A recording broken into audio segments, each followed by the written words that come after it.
પંચમહાલ જિલ્લાના મેદાપુર ગામે રોડના કામમાં મોટો ભ્રષ્ટાચાર થયાની પોલ ખુલી છે. માર્ગ અને મકાન વિભાગે અંદાજિત 2 કરોડ 20 લાખના ખર્ચે બનાવેલ રોડ પ્રથમ વરસાદમાં સંપૂર્ણપણે ધોવાઈ ગયો છે.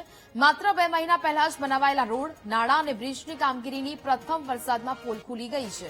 શ્રીરામ બિલ્ડર્સે દોલતપુરાથી નમરા ફળિયાને જોડતા રસ્તામાં કામમાં હલકી ગુણવત્તાનું મટીરીયલ વાપર્યું હોવાના આક્ષેપ લાગ્યા.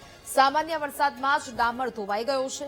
બ્રિજ અને નાળાની આજુબાજુની માટી ધસી પડી છે તથા સીસી રોડ નીચે મોટું પોલાણ સર્જાતા વાહન વ્યવહાર અત્યંત જોખમી બન્યો છે. આસપાસના ખેતરોમાં પણ પાણી ઘૂસવાથી ખેડૂતોને નુકસાન વેઠવાનો વારો આવ્યો અને પોતાની ભૂલ છુપાવવા કોન્ટ્રાક્ટરે રાતોરાત થીગડા મારવાની કામગીરી શરૂ કરી. ખુલ્લા ભ્રષ્ટાચાર મામલે જવાબદાર અધિકારીઓ કેમેરા સામે મૌન સેવી રહ્યા છે, ત્યારે સમગ્ર કૌભાંડની ઉચ્ચ સ્તરીય તપાસની સ્થાનિકો માંગ કરી રહ્યા છે.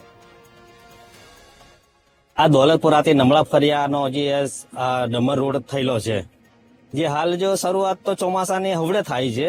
હજુ જો ઘણો સમય સુધી જો ચોમાસું બેસે ત્યાં રસ્તાની તો હાલત બિલકુલ બગડી જાય એવું લાગે છે. આ બધી માટી, કાચી માટી એ બધું ધોવાણ છે, એમને જોઈએ એવું મટીરિયલ અંદર પૂર્યું નથી, એટલે નવી માટી બધી ધોવાણ થઈ ગયેલી છે.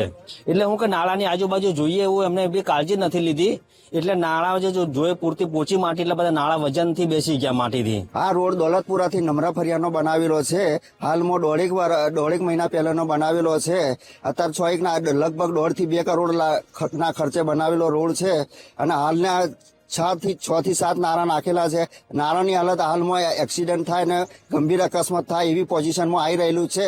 તાત્કાલિક તત્વતા આગળની એક જમીનમાંથી ધોવાણ થઈ રહેલું છે. હાલમાં ઉભો પાક છે તો બગડે એવી પોઝિશનમાં છે. હાલ તાત્કાલિક રિપેર કરવા સાહેબને નમ્ર વિનંતી છે.